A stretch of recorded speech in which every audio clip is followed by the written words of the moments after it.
मुझे पता था कि आपने गोल्डमैन सैक्स में जॉब किया हाँ जी। और आप भी इन्वेस्टमेंट बैंक कर रहे हैं। दोनों बहुत इंटेलिजेंट हैं। जॉब को छोड़ करके एक रिस्की स्टार्टअप आपने बिल्ड किया। कैश करो का ये जो आइडिया था, आपको मालूम था इसमें कैश बर्न होगा शुरू में, क्योंकि आप कस्टमर लेके आ रहे हो। जब आप अपने पास ट्रैफिक इकट्ठा करते हो इन प्लेटफॉर्म्स के लिए, तो आपका काफ़ी पैसा लगा होगा इसमें। एक्चुअली कैश बर्न जो है वो इसमें नहीं होता। हमारे बिजनेस में यूनिट मेट्रिक्स एक्चुअली काफ़ी अच्छे हैं। कैश बर्न क्यों होता है कि जब आप एक नया बिजनेस शुरू करते हो, आप चाहते हो कि आपके साथ एक टीम होए। जब हमने शुरू किया था तो सिर्फ हम दोनों थे, उस समय हम लंदन में थे। तो हमने गोल्डमैन सैक्स की जॉब को छोड़ के अपना ये बिजनेस शुरू किया, क्योंकि हम वहाँ पे यूके में देखते थे कि कैशबैक साइट्स जो हैं उससे लोगों को हर चीज़ पे कैशबैक मिल रहा है और लोग पैसे कमा रहे हैं हर चीज़ पे। तो हमने जब अपने हनीमून की टिकट्स बुक करी मालदीव्स की, तो हमने उसके लिए होटल बुकिंग करी hotels.com से। तो वहाँ की कैशबैक साइट से हम गए, हमें 20,000 रुपए कैशबैक मिला। तो हमने कहा यार ये क्या ऐप है जो हर शॉपिंग पे कैशबैक दे रही है, और अगर इस ऐप को इंडिया में लाया जाए तो ये ज़रूर अच्छा करेगी। क्योंकि हम, जैसे मैं अम्बाला में बड़ी हुई हूँ, धनिया मिर्ची फ्री में मिले हर सब्जी के साथ तो ही मज़ा आता है। हम उस बैकग्राउंड से आते हैं, तो हमें चाहिए कि यार कुछ एक्स्ट्रा मिले।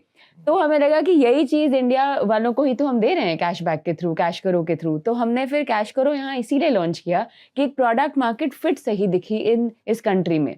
और उसको लॉन्च करने के बाद सबसे पहले हमने जो पार्टनर्स ऑन बोर्ड किए, हमारे पास कोई कॉन्टैक्ट्स नहीं थे। हम लंदन से यहाँ पे आए, हमने आज मतलब मेरे 500,000 फॉलोअर्स हैं सोशल मीडिया पे। उस समय लिंक्डइन प्रोफाइल भी नहीं थी हम दोनों की, क्योंकि हम सोचते थे जब गोल्डमैन में जॉब करें लिंक्डइन प्रोफाइल का भी क्या करेंगे। Personal branding, social media marketing, इस सब का कोई कॉन्सेप्ट नहीं था 10 साल पहले। लेकिन हमने आके लिंक्डइन पे ही पहले मैसेजेस करे। कुणाल बहल को स्नैपडील पे किया हमने मैसेज, और उनको बोला कि देखो इस तरीके से हम आपके साथ काम करना चाहते हैं, कमीशन बेसिस पे काम करेंगे। और सारे पार्टनर्स ने एक्चुअली हाँ बोला, क्योंकि उनके लिए एक विन विन था कि अगर कमीशन तो तभी देंगे अगर ट्रांजैक्शन आएगी, तो क्यों ना कोई काम करना चाहेगा। और उसमें से हम लोगों को कैशबैक दे रहे थे, तो for customers also it was a win win. In fact क्या है कि कैश करो पे आके आपको कुछ शॉप नहीं करना है, आपको कैश करो से पे आके यहाँ से हर साइट पे जाके हमेशा की तरह शॉप करना है। तो अगर अमेजोन की सेल चल रही है तो आप कैश करो पे आओ, यहाँ से अमेजोन पे जाके शॉप करो, उस सेल के आपके डिस्काउंट भी मिलेंगे। आप अपना क्रेडिट कार्ड यूज करोगे, आपको उसका भी कैशबैक मिलेगा, और आपको कैश करो से कैशबैक अलग मिलेगा। तो इसलिए कैश करो का कैशबैक जो है वो हमेशा इन एडिशन आपके मिलता है टू पास एवरीथिंग एल्स। डिस्काउंटेड जो ऑफर्स हैं वो अलग आती हैं अमेजोन के मुकाबले? जो अमेजोन पे ही चल रहा है वही होती तो है। दो बेनिफिट हो गए। एक आपको कैशबैक आ गया, और दूसरा बेनिफिट आपने बताया, मैं मिस कर गया। यही कि आपको सारे डिस्काउंट के ऊपर ये कैश जैसे अच्छा, क्रेडिट दूसरा कार्ड का जो cashback क्रेडिट कार्ड का आपने अपना लिया। बेनिफिट हो गया। ठीक है, ये दो हो गए। अभी आपका सबसे बड़ा ब्रांड जहाँ सबसे ज़्यादा बिजनेस कर रहे हो वो कौन है? फ्लिपकार्ट, अमेजोन, अमेजोन दोनों ही हैं। अमेजोन। फ्लिपकार्ट, अमेजोन दोनों हैं। See we are a reflection of Indian e commerce. तो इंडियन ई कॉमर्स में अगर अमेजोन फ्लिपकार्ट सबसे बड़े हैं, समझ गया ना। चलिए, तो आपके लिए भी वही बड़े होंगे। कई बार ऐसा भी रहता है कि भाई जो है ट्रांजैक्शन रिवर्स हो गई। उस केस में आप लोग कैसे ट्रैक करते हो? क्या टेक्नोलॉजी आपका काम करती है? और उस समय कमीशंस आना जाना, सेटल होना, पेमेंट सेटल होना, इस तरफ उस तरफ, दोनों side, by side sell side, कैसे करते हो? तो लार्जली हमने इसको ऑटोमेट कर दिया, बट एक सिंपल ट्रांजैक्शन का फ्लो देखते हैं। आपको अमेजोन पे 2,000 रुपए के जूते खरीदने हैं, तो आप कैश करो पे आए, आपने कैश करो पे अमेजोन पे क्लिक किया और आप अमेजोन रीडायरेक्ट हो गए। फिर आपने अमेजोन पे सर्च किया, जूते खरीदे, कार्ट में ऐड किए, और जिस भी मोड से आपको पेमेंट करनी थी आपने पेमेंट कर दी। अब अमेजोन मान लो कि जूते की कैटेगरी में हमें 10% कमीशन दे रहा है, तो अमेजोन से हमें 200 रुपए आएंगे, उसमें से 150 रुपये मान लो कि मैंने कस्टमर को दे दिए। अब यहाँ पे जो हमने पहली इंटीग्रेशन ये है कि आपका ट्रांजैक्शन ट्रैक होना चाहिए, कि हमें अमेजोन से पता होना चाहिए कि ये कस्टमर ने एक्चुअली 2,000 रुपए के प्रोडक्ट खरीदे। तो यहाँ पर हमारे एक ऑटोमेटेड रिपोर्ट आती है अमेजोन से। ये रिपोर्ट 24 आवर्स में आ जाती है हमारे पास। तो इंस्टेंटली कस्टमर को मैसेज चला जाता है कि आपके 150 rupees cashback has been added to your account. अब कस्टमर को 2-3 दिन बाद जूते मिलते हैं। अब कस्टमर के पास 15 से 30 दिन होते हैं वो प्रोडक्ट को रिटर्न करने के लिए।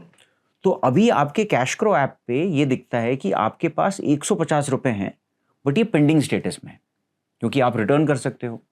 वो स्टेटस चेंज हो गया, स्टेटस चेंज पेंडिंग से कंफर्म्ड हो जाता है। अब आप अपने पैसे बैंक में ले सकते हो। तो आप एक सिंपल बटन क्लिक करोगे, फिर आपको सारे ऑप्शंस मिल जाएंगे, यूपीआई या अमेजोन गिफ्ट कार्ड या फ्लिपकार्ट गिफ्ट कार्ड। आप तो एक बटन रिटर्न से रिफंड के पीरियड तक आपका पेंडिंग स्टेटस आपका पेंडिंग स्टेटस, चाहे कोई भी प्लेटफॉर्म। चाहे कोई भी प्लेटफॉर्म। ओके, तो शुरू में ये चैलेंज जब आया था पहली बार, इसको कैसे क्रैक किया था आपने? सो हमें तो पहले तो ऐसा भी हुआ होगा कई बार कि भाई रिफंड हो गया, अब वापस ट्रांजैक्शन रिवर्स नहीं, करनी हमने है। शुरू से प्रोसेस हम- यही हमने- बनाया था क्योंकि returns are a very common thing and अगर नहीं करेंगे तो उतने में बहुत ज्यादा कैशबैक सो कस्टमर ये ले ना लेगा और पैसे वापस कर लकीली देंगे। ये मॉडल यूके में भी था, यूएस में भी था, तो हमने ना वहाँ की Best practices बेस्ट उठाई। प्रैक्टिसेस उठाई Yeah. थी और वही इंडिया में इम्प्लीमेंट की थी।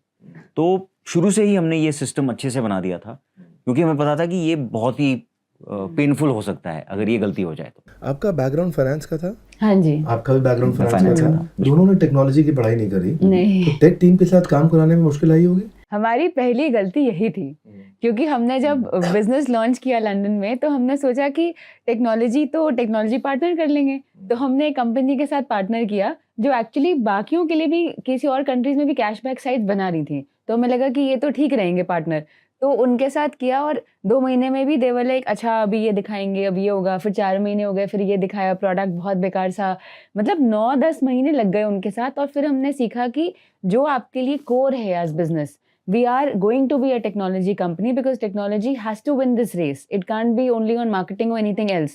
So anything जो आपके लिए इतना ज़्यादा core है, आपको उसको in house ही करना है।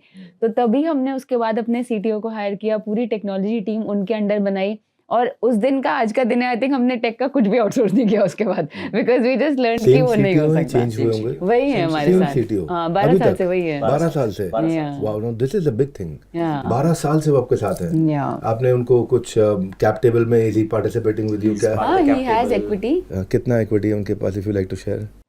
I think exact to be honest मुझे भी ठीक से याद नहीं है, but less than 5%. Less than 5% है।